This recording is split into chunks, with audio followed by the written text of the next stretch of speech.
Cantares de Salomão, capítulo de número 2, versículo 1. Todos encontraram? Diz-nos assim: Eu sou a rosa de Saron, o lírio dos vales. Qual lírio?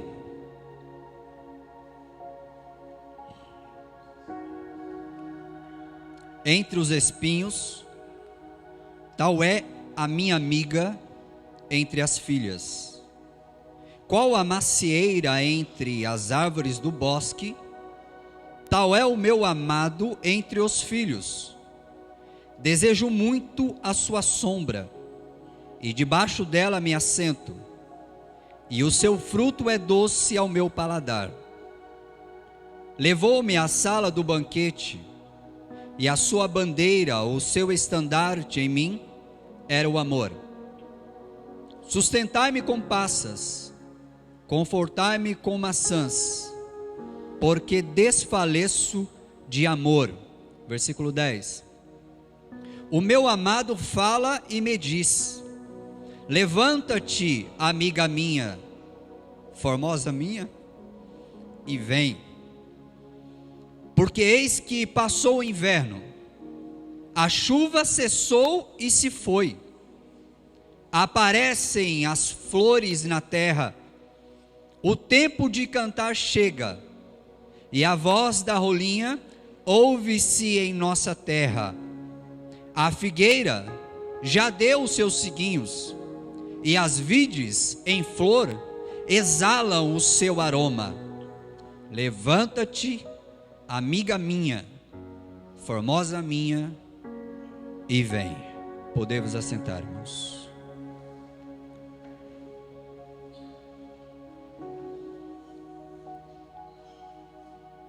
Confesso que o meu coração ele transborda de alegria nesta noite de maneira dupla. Primeiro, porque Deus tratou de maneira tremenda comigo dentro deste livro, e a cada momento que eu lia um versículo, o Senhor falava comigo, e eu no quarto em casa me derretia diante da presença do Senhor,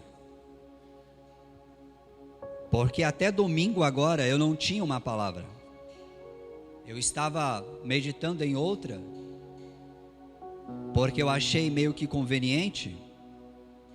Mas eu sempre falo: Senhor, eu não quero ter que escolher uma palavra, eu quero que o Senhor assente no meu coração aquilo que a sua igreja precisa.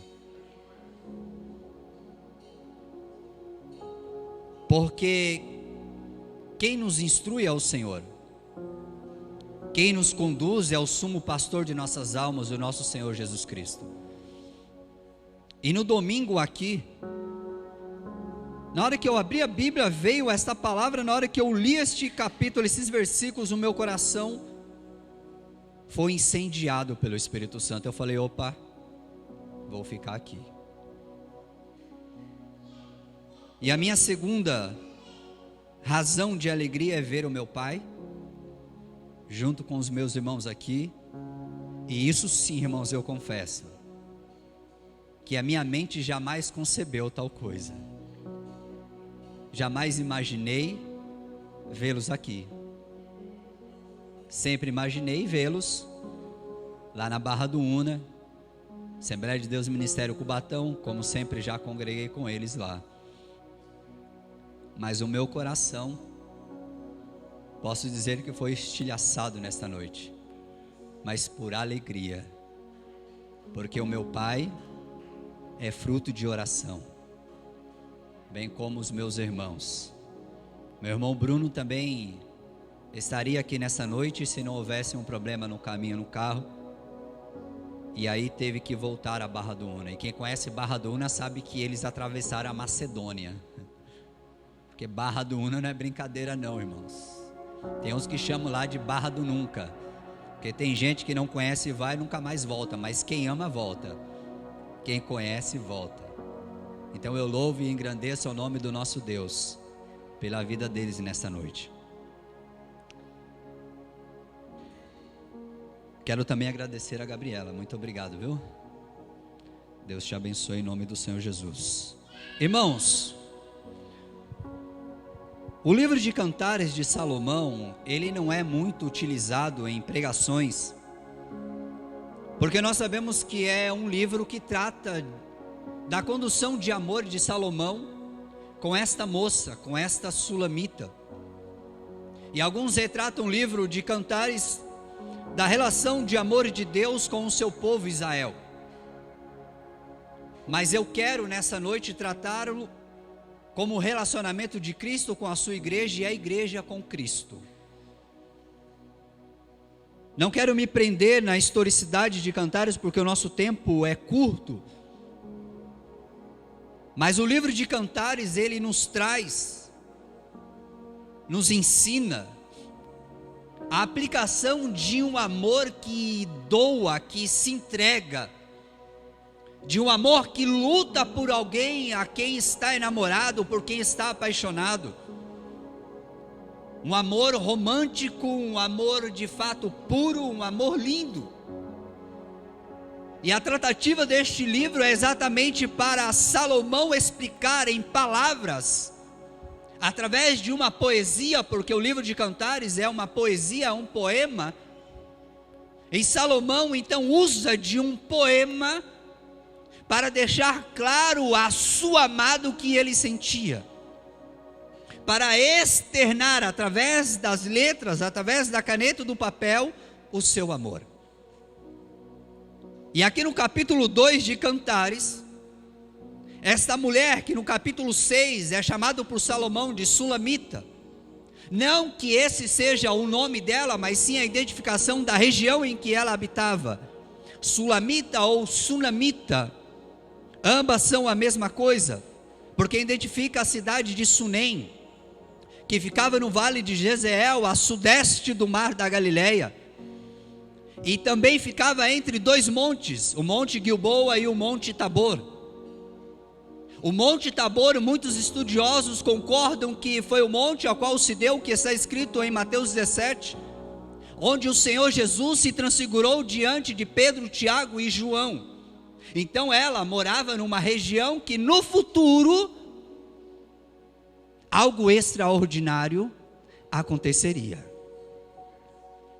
Sunem era uma terra boa para a agricultura, uma terra excelente, uma terra de prosperidade. Então esta mulher estava acostumada em habitar num lugar de prosperidade. Ela era acostumada a ver belas casas, a ter uma boa vida. E ela, quando se apresenta no capítulo 2, ela toma a exemplificação, ela toma a imagem de uma planta. Eu sou a rosa de Saron. Isso é uma afirmação. Ela não está dizendo que eu sou como, não, eu sou a rosa de Saron. Saron também não era qualquer lugar. Saron era um vale que se estendia do sul do Monte Carmelo até a cidade de Jáfia. 80 quilômetros era este vale de extensão por 15 quilômetros de largura. Um vale que era formado por carvalhos, um vale que tinha belos pastos, um vale que gerava riqueza, um vale que não era um lugar também infrutífero. Veja que ela não se compara nada menos com um lugar também que era igual ao lugar em que ela habitava. Ela não se compara como algo de um deserto desolado. Ela fala, não, eu sou a rosa de Saron. Ou seja, se é para eu me comparar com um lugar, eu vou olhar para um lugar que é frutífero, que transmite prosperidade, que tem pastagem boa, onde os pastores de Israel levavam o seu gado para pastar. Eu não quero descer o nível da minha vida, do nível social em que vivo. Ela toma para si uma imagem, eu sou a rosa de Saron. E quando a gente vai tentar entender o que é a rosa de Saron, a gente vai ver que não é uma rosa como nós estamos acostumados, aquela rosinha fechada. Não. Era como que fosse uma flor de hibisco. Não sei se os irmãos conhecem a flor de hibisco. É uma flor de 5 pétalas, aberta. Não é uma rosa fechada, mas é um tipo de rosa que dava em Saron. Era uma rosa apreciada pelo seu perfume. Ou seja, ela está dizendo: olha, eu exalo um bom cheiro. Eu estou numa terra fértil, numa terra produtiva, e exalo um bom perfume. Ela se exalta. E ela ainda diz: e sou o lírio dos vales. Existem duas passagens bíblicas que corroboram a ideia de que Saron ou Sharon era um lugar produtivo. Primeiro livro das Crônicas 27 e 29, uma parte diz: e sobre o gado que pastava em Saron, Sitrai, o saronita. Ou seja, Sitrai era um homem que fora colocado sobre o gado que pastava em Saron. Ou seja, é uma identificação de que em Saron, no vale de Saron, havia uma boa pastagem, uma terra boa. Uma outra passagem está em Isaías 35:2, que diz: a glória do Líbano se lhe deu, bem como a excelência do Carmelo e de Saron. O escritor está dizendo que a excelência de Saron foi dada a quem? Se nós pegarmos o capítulo 35, nós vamos ver que ali está se tratando sobre o reinado do Messias. Saron será dada a sua excelência ao Messias. Por que eu estou falando de Saron? Para vocês entenderem ao que ela estava se comparando. A grandeza que esta mulher está dando para si, a quem ela está se identificando para Salomão. Olha, eu não sou qualquer uma, eu sou uma mulher excelente, eu sou uma mulher diferente, e eu sou como o lírio dos vales. Ou seja, quando você olha para os vales e vê os lírios tirando aquele monoteísmo, tirando aquela coisa monocromática, aquele amarelo do vale, vem as cores do lírio. Assim sou eu. Onde eu chego, eu mudo a visão do ambiente. Onde eu chego, eu causo uma reação nos olhos daqueles que me veem. Irmão, ela está se achando a última Coca-Cola do deserto. Ela está se achando a tal diante do rei Salomão. Por quê? Porque ela sabe com quem ela está falando. Ela não está falando com um senhorzinho qualquer, com um Zezinho qualquer. Ela está falando com o rei de Israel, o homem mais rico e dotado de toda a sabedoria da sua época. Então ela não quis ficar por baixo. Mas aí Salomão quebra esta mulher, irmãos. No versículo 2, ele diz, agora é ele. No versículo 1 é ela, no versículo 2 é ele. Qual o lírio entre os espinhos, tal é a minha amiga entre as filhas. O que Salomão faz? Baixa o nível, baixa a bola. Você vem dizendo que você é como a rosa de Saron, você vem dizendo que você é isso, que você é aquilo outro. Para mim você é como o lírio entre os espinhos. Ou seja, é meio difícil de se relacionar com você. Aleluia. Aquele que tentar se relacionar com você, vai se dar com espinhos. Aquele que tentar se aproximar de você, vai se machucar ou pode se machucar. Que benefício tem o espinho? Para a planta a qual ele pertence, proteção. Mas se algo nasce entre o espinheiro, quem é que acessa esse algo sem se machucar, sem se espetar? E o espinho, após ser introduzido em nossa pele, ele gera uma inflamação. Olha agora como Salomão está se relacionando com ela. Você tem toda essa beleza, sim. É atraente, sim. Mas você é como o lírio entre os espinhos. E aqui, irmãos, Deus me trouxe uma coisa ao meu coração. Quantas das vezes nós achamos que somos alguma coisa?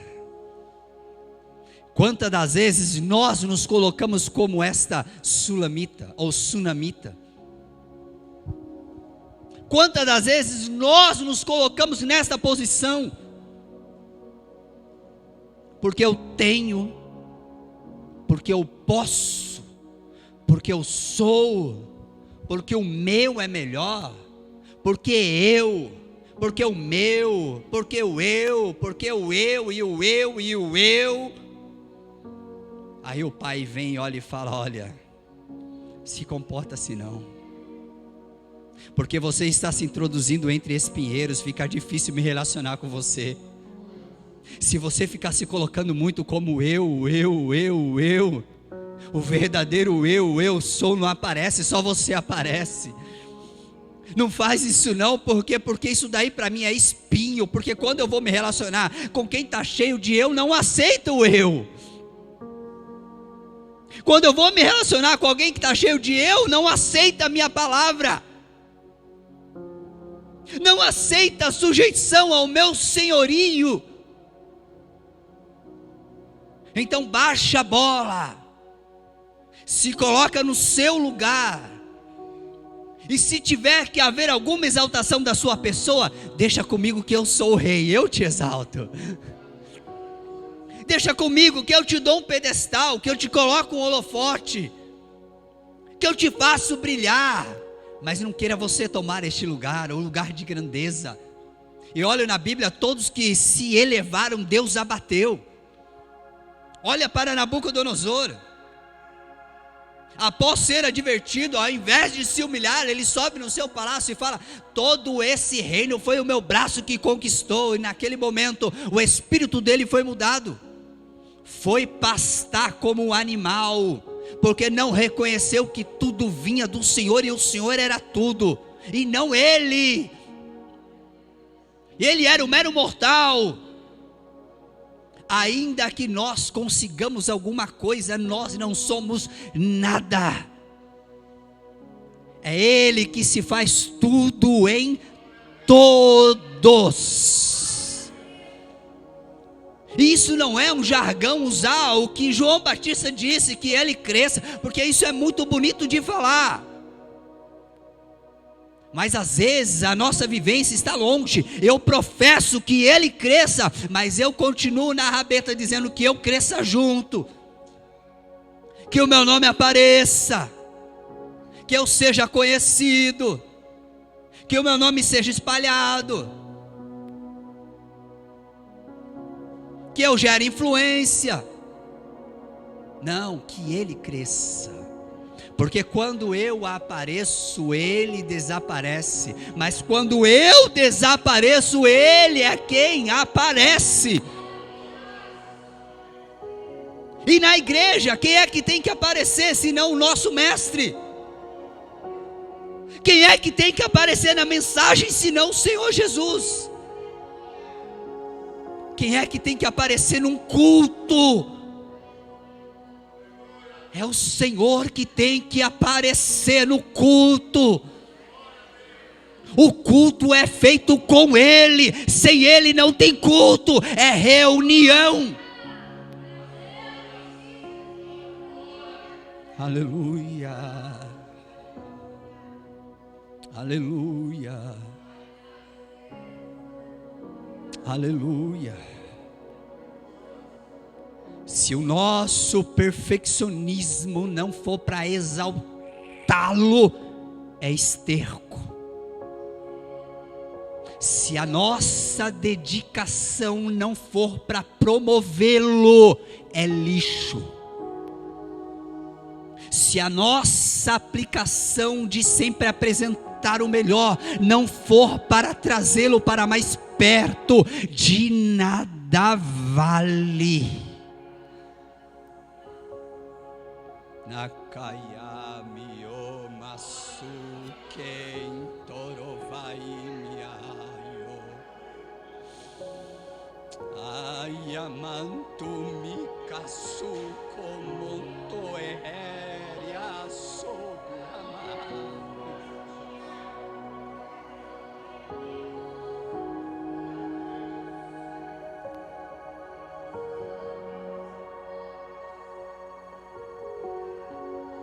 Salomão trouxe para essa mulher a realidade que ela estava vivendo. Olha, tudo em volta de mim é do melhor, mas você está como um espinheiro.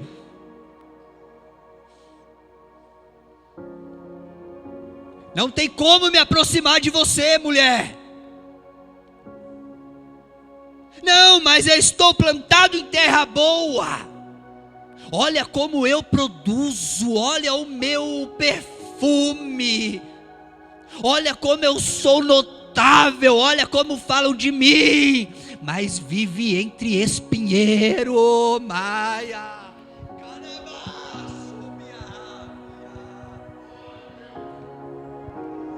Aleluia.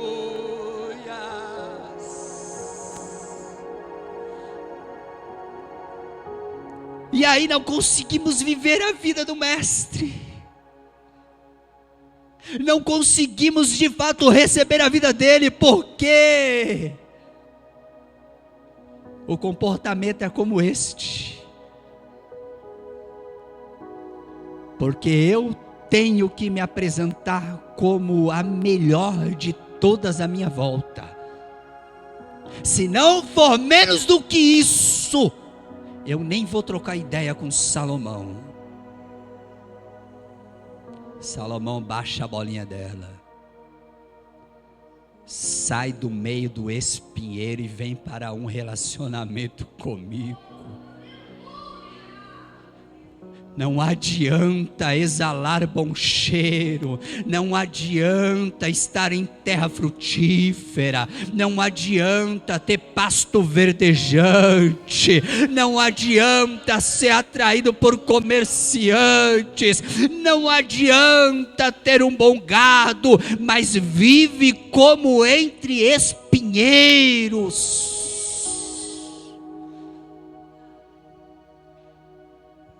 Aleluia.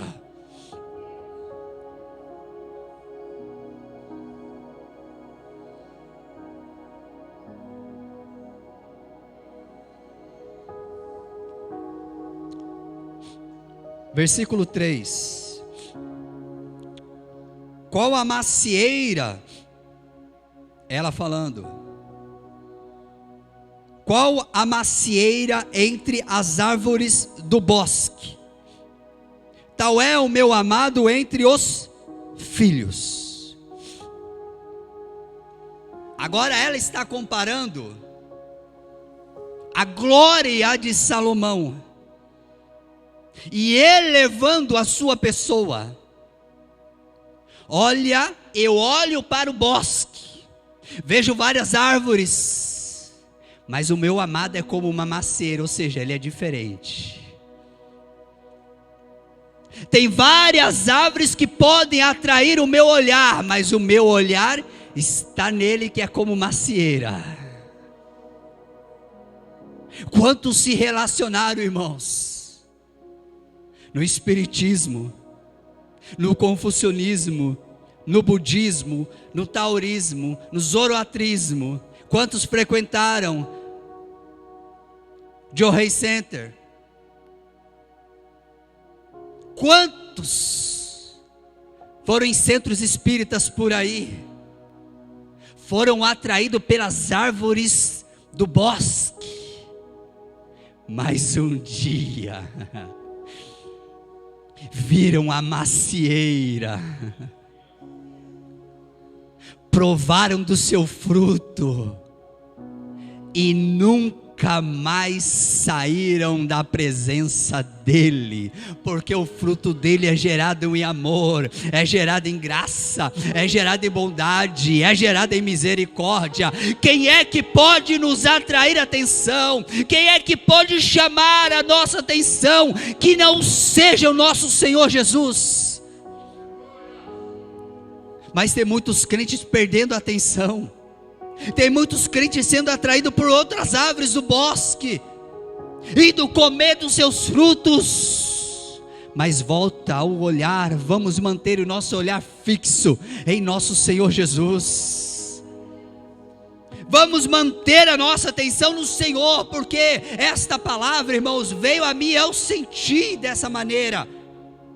Era o Senhor nos convocando para um relacionamento mais estreito, mais íntimo, no momento de tamanha depravação neste mundo, de abandono de fé, de fervor espiritual. O Senhor nos conclama a nos aproximarmos dEle mais ainda, a nos achegarmos mais dEle, e usufruímos do amor que Ele tem para nós.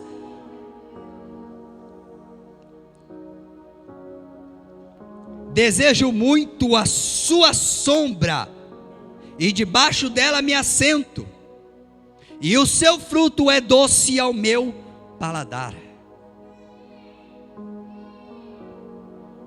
Desejo muito a sua sombra.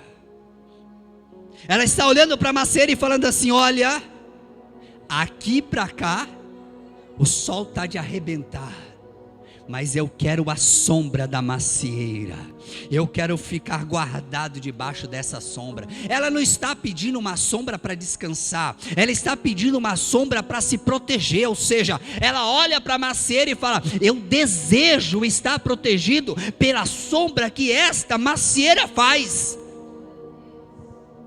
E aqui eu me recordei do Salmo 91, aquele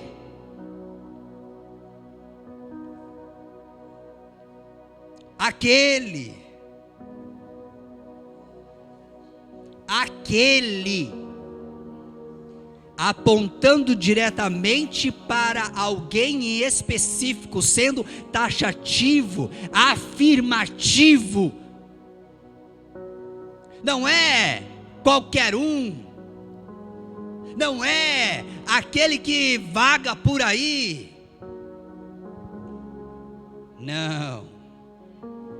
não é qualquer um, é alguém que tem relacionamento.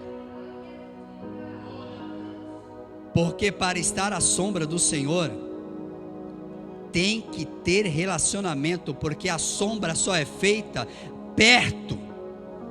A sombra é projetada para quem está perto. Ou seja, é aquele que habita, que permanece, que coloca morada, que faz do seu lugar um lugar irremovível. Aquele que habita no esconderijo do Altíssimo, a sombra do Onipotente descansará. O que esta mulher está falando? Eu desejo a sua sombra. Por quê? Porque lá eu encontro segurança, eu encontro proteção. Mas irmão, isso daí está na Bíblia hebraica do Velho Testamento. Será que tem alguma coisa para a igreja? Tem. Colossenses 3:3.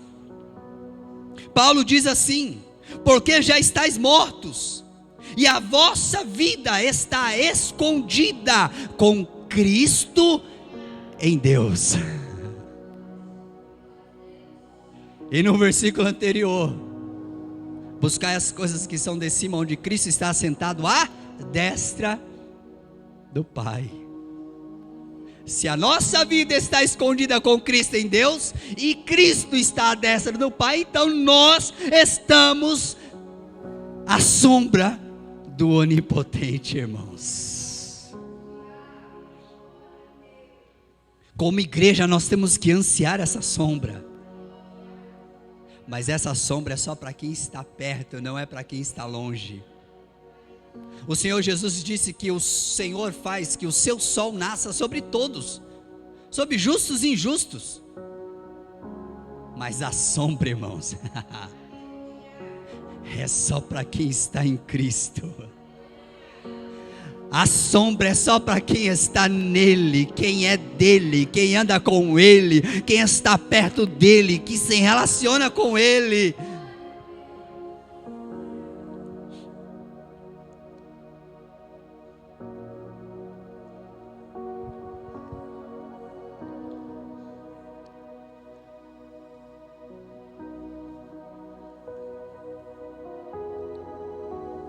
E o versículo 4,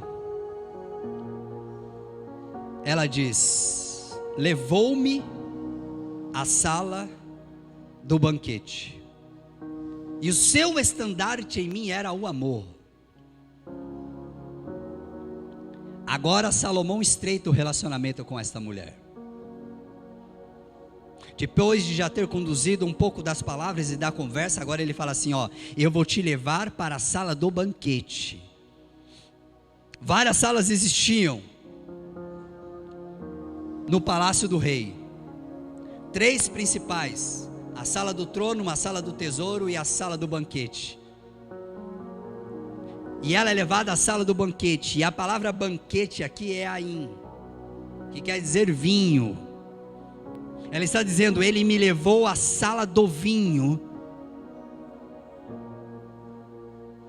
E o vinho simboliza a alegria. E Paulo, ao escrever aos Efésios, no capítulo 5, versículo 18, ele vai dizer: e não vos embriagueis com vinho que há contenda, mas enchei-vos do Espírito. Você quer se relacionar comigo? Então vamos fazer o seguinte: eu vou te levar para a sala do vinho. Está entendendo, irmão?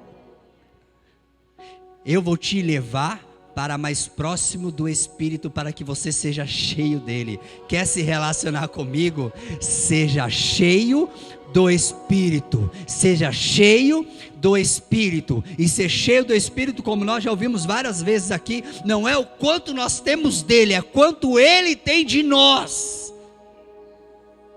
É o quanto ele domina a nossa vida, os nossos desejos.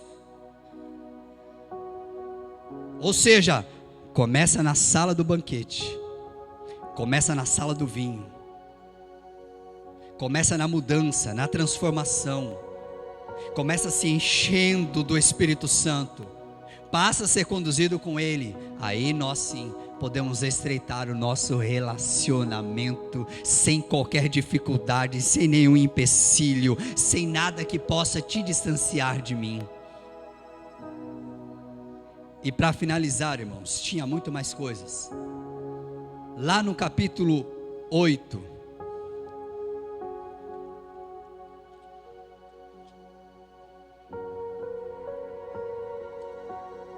e o versículo 6 diz assim: põe como selo sobre o teu coração.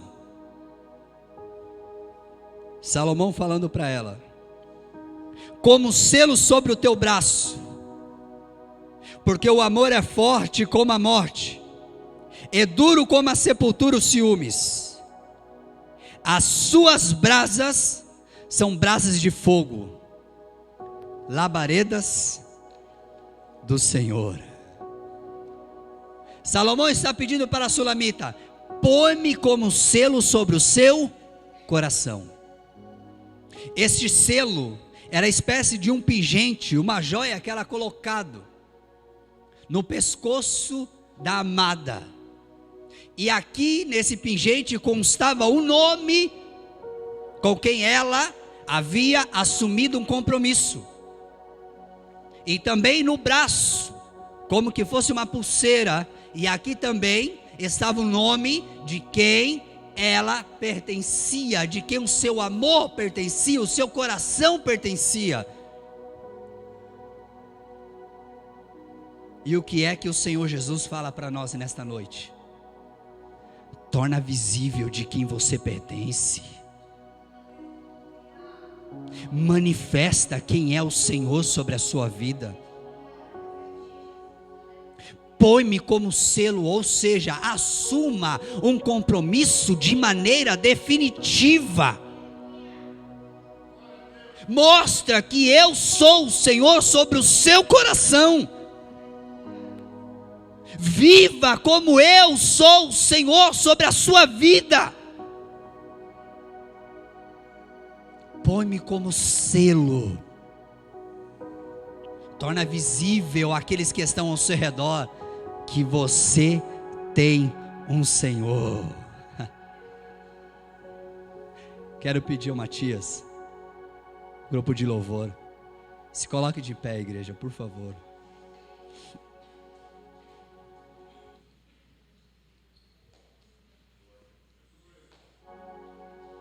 Irmãos, eu me deliciei dentro deste livro. Meditei em muitas coisas dentro deste livro. E o sentimento maior, o que me fez estremecer todas as vezes que eu passava para um outro versículo, era de que o Senhor Jesus quer estreitar o relacionamento dele conosco. É de que o Senhor Jesus quer-nos fora da mesmice cultual. De todo culto a mesma coisa. O mesmo script que nós apresentamos para Ele. Engessamos o culto por quê? Porque nós mesmos padronizamos a nossa maneira de cultuar. Mas Ele quer ser cultuado e adorado do que você tem, com o que você é. Ele quer nos manifestando a liberdade que há na presença dEle, irmãos. Porque se quisermos receber algo novo, temos que fazer algo novo. Temos que provocá-lo, provocar a sua presença. Não é porque nos reunimos, Ele vai lá e vai se fazer presente. Nós temos que atraí-lo com o nosso culto, com o nosso sacrifício. Temos que trazer sacrifício para o altar, irmãos. Temos que trazer sacrifício para o altar, irmãos. Se nós chamamos este lugar de altar, temos que fazer o que Paulo disse: apresentar o nosso corpo em sacrifício vivo, santo e agradável, que é o nosso culto racional, e acabar com a mesmice, parar de entrar no culto com extintor, entrar no culto com tocha acesa, dizendo: não me interessa se esse ou aquele dá glória, se esse é o que ele faz, não interessa como aquele cultua, não interessa o que está sendo cantado ou pregado, eu vim para cultuar. Eu vim para fazer a diferença no altar.